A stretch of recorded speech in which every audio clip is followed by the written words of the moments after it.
I will call to order this special meeting of the Scottsdale Unified School District. The date is Thursday, June 22nd, 2017. The time is 3:08. We'll start with a roll call from my far left. Sandy Kravitz, Pam Purdy, Barbara Perleberg. Board members Hartman and Beckham are absent and have recused themselves from this discussion and possible vote today, citing conflicts of interest. We do have a quorum. We will move directly to our discussion and possible board action item. 2A, the governing board will discuss and possibly take action regarding negotiations for the purchase, sale, or lease of real property located at 3811 North 44th Street, Phoenix, Arizona 85018. Dr. Birdwell, would you like to begin the discussion? About 2 weeks ago, Ms. Smith and I met with Nate Nathan and Ryan Duncan as the first sale that we had fell through, and we were not willing to extend that time for them. And we met with them and discussed the dollars that we had been offered in that particular sale, and from the time that this piece of property went on the market in 2015, how much has changed. And the discussion led back to what is the real value of this property on today's market, and if we put it back out there, given what we've gone through, given the commissions that we've been through, environmental studies, what should we truly be asking? And they came back to us. Actually, we met with them here. We met with them twice now. The second meeting, they came back and brought us the comparisons, the comparability studies with housing, with commercial, and basically the conclusion of which we just provided you the part A of this, which came back to on the second page that this is, we were looking at a $27 per square foot, and we're at a 30. And so that, had we stayed with that first sale, which was Laura help me out, the 3.1, I think it was, 3.2, we actually would have taken a loss that, although I remember when I early came on, there was a discussion about we had received bids that were higher, bids that were lower, but because of the density of the high dollar values, we never went there as a district. So coming back to say, well, if we put this back out on the market and we drop it back out there, what should we be looking for? So we had looked at this as a 4.6 sell, that it has the potential to be sold at that, given the mediation of the fact that we know that we had some environmental issues on the property, the fact that we knew what the problems were that the prior buyer went through in trying to purchase it. Now, the biggest issue that we faced was a community issue. The city and us both faced that issue together, and a lot of it had to do with the density of potential buyers. That the community did not want high-rise, apartment complex, high-density condos, anything like that built. It's been now, we just confirmed on a phone call with Nate Nathan that it has been out there for 2 weeks, and in that 2-week period, because this had such a high profile, they actually have someone reach out, and in this case, this Hospice of the Valley, reach out and say, we'd like to make an offer to the school district. This is perfect for our use. And they are actually coming to the district wanting to go into a negotiation starting with and they have listed a desire to purchase the property at $4.4 million, which is about $250 under what we believe we could list it at, which we think is a really good opportunity for the district. Since I received this 2 days ago, I also reached out to Wally, with Wally Graham, with the HOA Association, who I had met with prior about their concerns, and asked how he personally felt the HOA would feel about a Hospice of the Valley. He has responded to me with a very favorable and positive expectation that this might be a potential sale for us, because it is such a nice match to what the community would look for. Low traffic, when you look at the description of what they're talking about doing on the property, there's also an educational component to it. I sent him the description of the purchase so he understood what the intent of Hospice of the Valley was, and he has gone into their website and looked at who they are and what they represent. So you have a solid buyer with a good price, with a good intent. I reached out to Michelle Marshall, who's on vacation, and asked her, does the governing board have the ability to move forward with the sale? And she responded in an email that I think we can enter into an agreement with board approval. Although she did say, I wonder how you feel about zoning issues, because that was part of what we ran into the first time. So so legal counsel says we could move forward. Nate and Associates are still under a procurement contract with us, so we have everything legal from the procurement side. And there are, in front of you are really kind of two options. You can move forward with beginning the process of the sale and discussion of the process with the Hospice of the Valley, or the governing board could say, we're going to post this out there for another 2 or 3 weeks and see what other kind of buyers might be interested. It's my recommendation, Michelle's recommendation, that you have a good buyer in front of you, and you may want to heavily consider that this is a good purchase. And given the unofficial conversation that I had with the president of the HOA, a very favorable community opportunity. So that's where I'm at with this. So we'll take any questions you might have, and I have read the contract through. Michelle has, by the way, read the contract as well. Yes, and if I may say something here, if you look under the purchaser's use provision, they also commit that students from the school district can have a learning experience and training, and also as a model place for dementia and Alzheimer's. I've seen these. My mom had that years ago in Dallas. They had a place, and it really is amazing what they can do. There's a certain period where you can really have some quality of life and give a day back to an adult who's the stressful caregiver. So I've had experience with it, and I know it can be a very good program. So socially and ethically, morally, it's a quality option.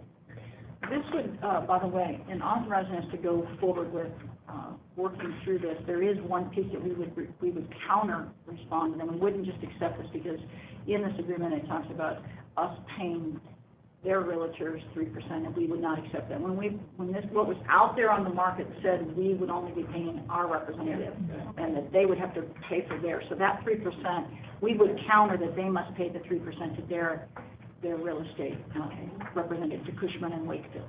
We would not pay that. So if this is not a blanket, we would accept it. We would counter and begin to work with Nathan and Associates to see if they would be willing to accept it.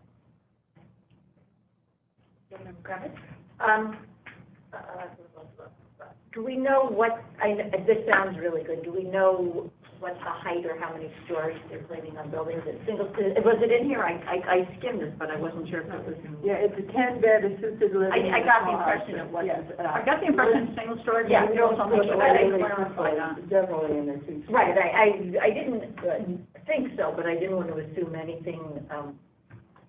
We could make sure that. No, because of community issues. Zoning, I know there's something in here about the zoning that could take a certain amount. Yeah, they would have to go through rezoning up to nine months to get rezoned. So then the sale wouldn't close, obviously, until after that, okay. And then, what about environmental issues with the property? We've done the environmental study, and we have the study they have asked that the seller would provide to them, the study, and we would do that. We've already done it, so there's not another expense with that. So they're aware of the environmental issues that may be associated with the property? The old print shop, so. Okay, so I was thinking, well, that, okay. Thank you, Dr. Burnwell and Laura. You mentioned that the property has a $4.6 million value. Can you talk a bit about where that figure came from? Yeah. And is it, another follow-up question is it $4.6 million based upon the current zoning, which I think is R10? Because, let's be honest, if it were zoned multifamily housing, it would have a much higher value, right? So I just want to see where that what money is coming from, and if it's based on its current zoning. Yeah, so the comparables that they did the multifamily comparable as well, but I think when you talk about this dollar amount, what they tried to do was we asked them to focus on small commercial storage warehousing, because we knew we ran into problems when we talked about multiple family condo. Yeah. You could range that much higher if you could get into a more dense population, but we know that we will not be a good neighbor if we were to, we have the ability to zone it in that manner and sell it with that in mind, but we have a community who has expressed extreme displeasure in us doing that. And matter of fact, the issue ran into, I'm not sure that if we sold it to somebody who wanted to do that, that the city would approve the rezoning in order to do that. Because the city goes through their zoning process of community outreach, and that keeps maintaining the whole thing. Which is what happened with Dan Tile. So do you know, and if not, could we get Nate on the phone? Do you know what the zoning is for this proposed use? Is it R10 or is it something else? I think it's still at R10 for the moment, but I don't know what they actually zone that. But let's give him one. Well, actually, let's see. Right, I'm trying to look through. The property is still R1-10, so, and they know they have to rezone, I don't know if they want. but I don't know what their classification is. So let me get Nathan back on the phone and see if I can get him to answer some of that for you.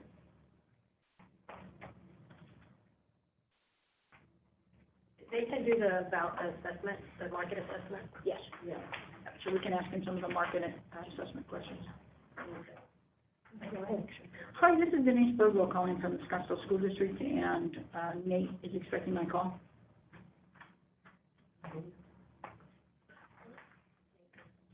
No. Well, I just hung up with him about 5 minutes ago, and he said if we need him, call him back. So he said he would be in the office. Mm-hmm. Denise Birdwell.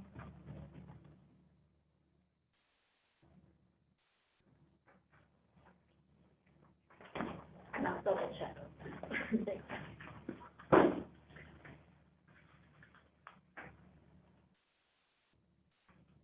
Just joined up.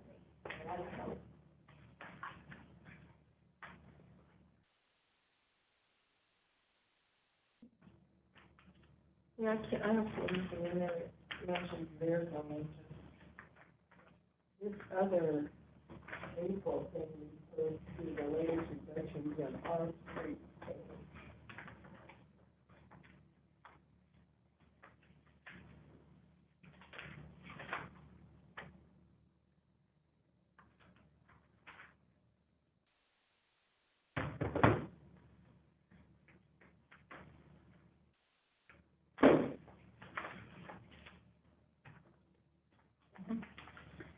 Hi, Nate, it's Denise Birdwell. I'm going to put you on speaker in the governing board meeting here with the rest of the board members present. Thank you. All right, you there?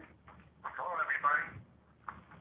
everybody. So, one of the questions that we had is, do you know what the zoning of Hospice of the Valley is?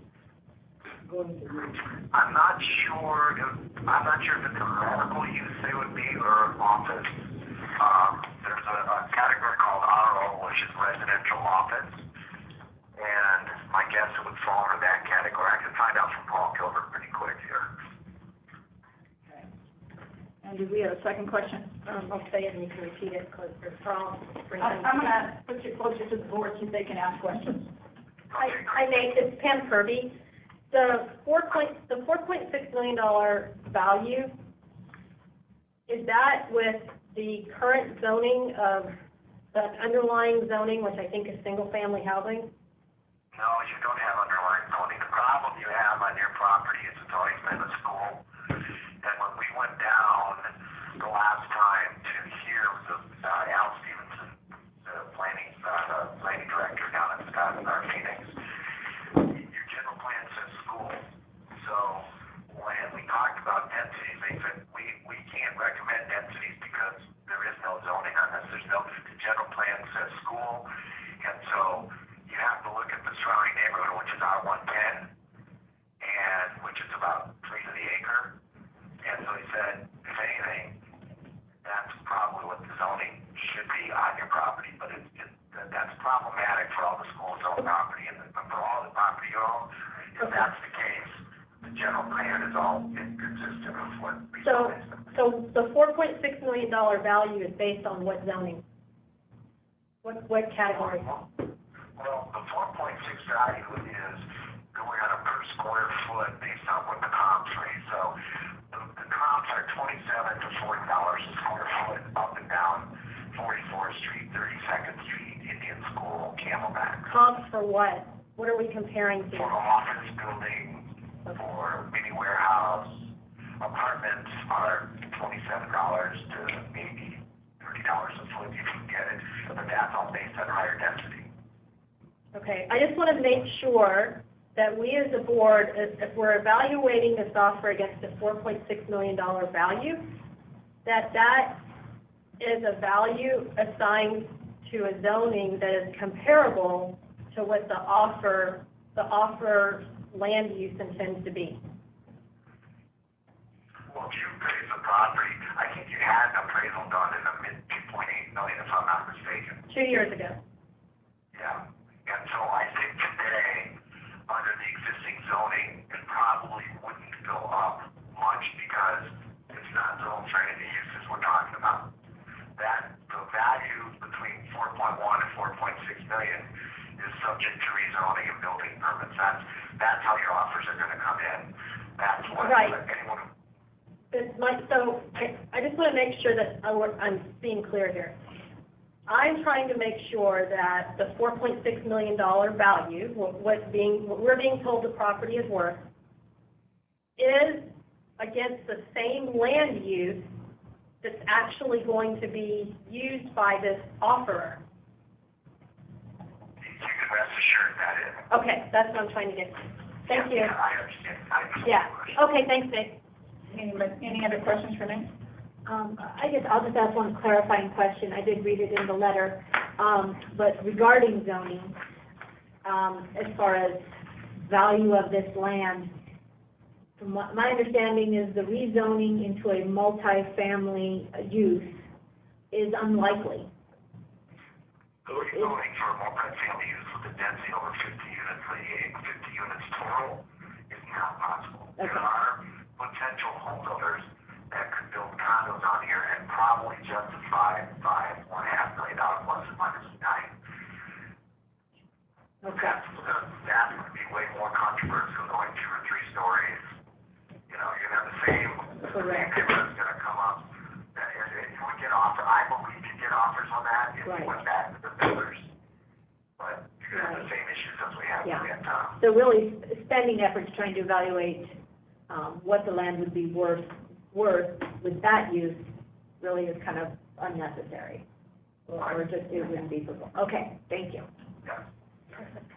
All right, we'll let you get back to your meeting. We thank you for taking this break.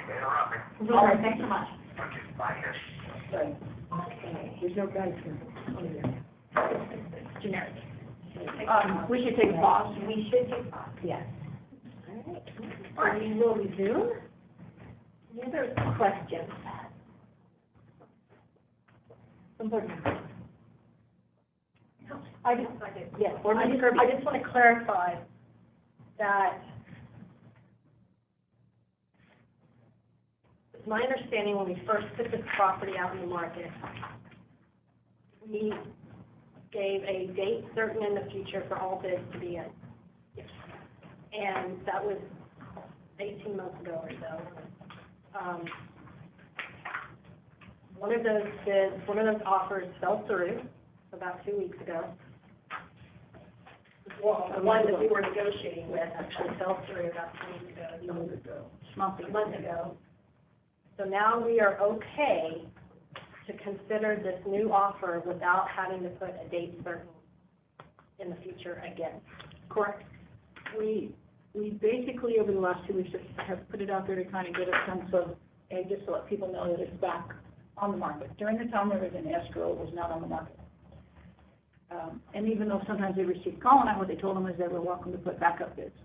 But we did not receive any of those. So it was cleanly back on the market 2 weeks, but we've had someone who's been, I guess, watching the process and interested in the property. Would we still be accepting backup bids? You can always accept backup bids when something's in all the way through the process. In case it falls through, then you know who to call to say the first step has fallen through. Are you still interested? We certainly will have that opportunity to do that.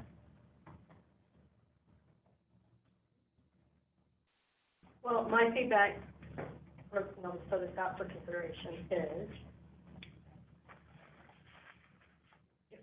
if the land value for this proposed use is approximately 4.6 million. I'm relying on the number you have in front of you. The offer in front of us is 4.4 million.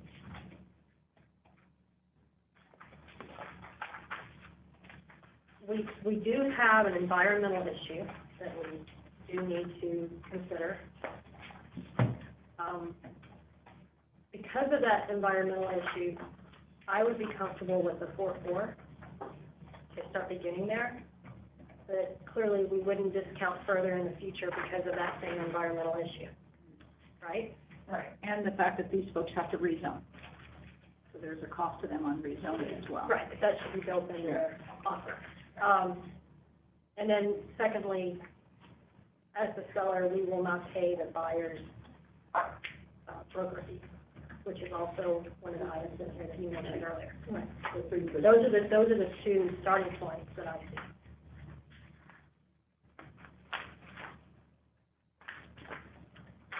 No, I agree. Did you say earlier that they are aware of the environmental issue? Yes.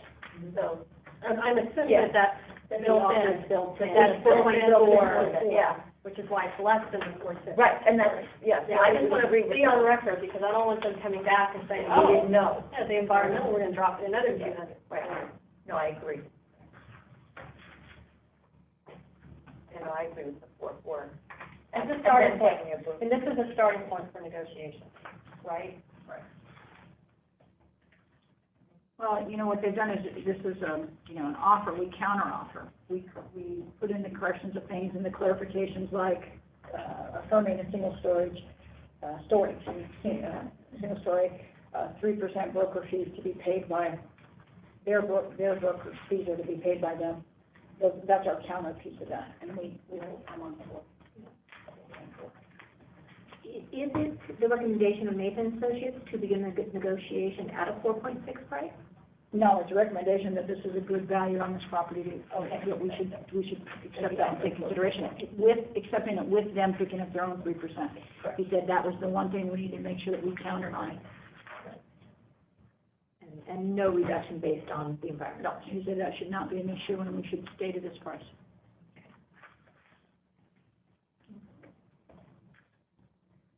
Well, I would certainly add that I agree that this buyer and the user of this property is very advantageous to the neighborhood, to our neighbors, to apparently our students as well. As yes, having experience with this company as well, I think they would make excellent neighbors for our neighbors. So add that as a factor in my decision making as well. Very desirable buyer. Okay, hang on a minute. Okay, closing cookie.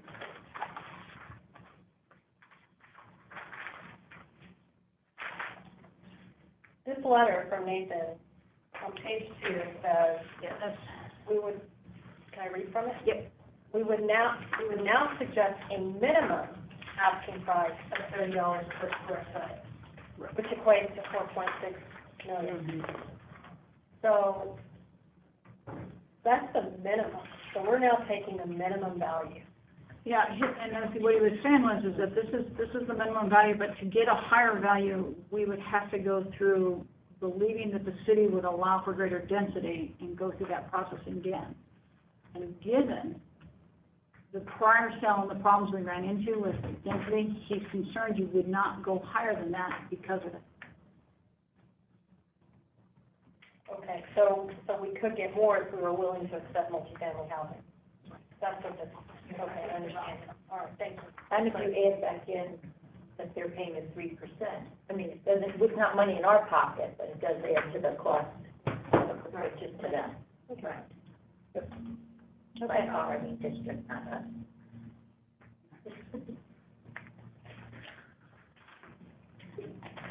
Any other additional questions or discussion?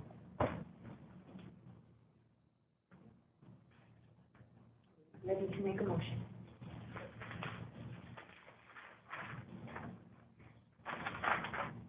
The motion. I have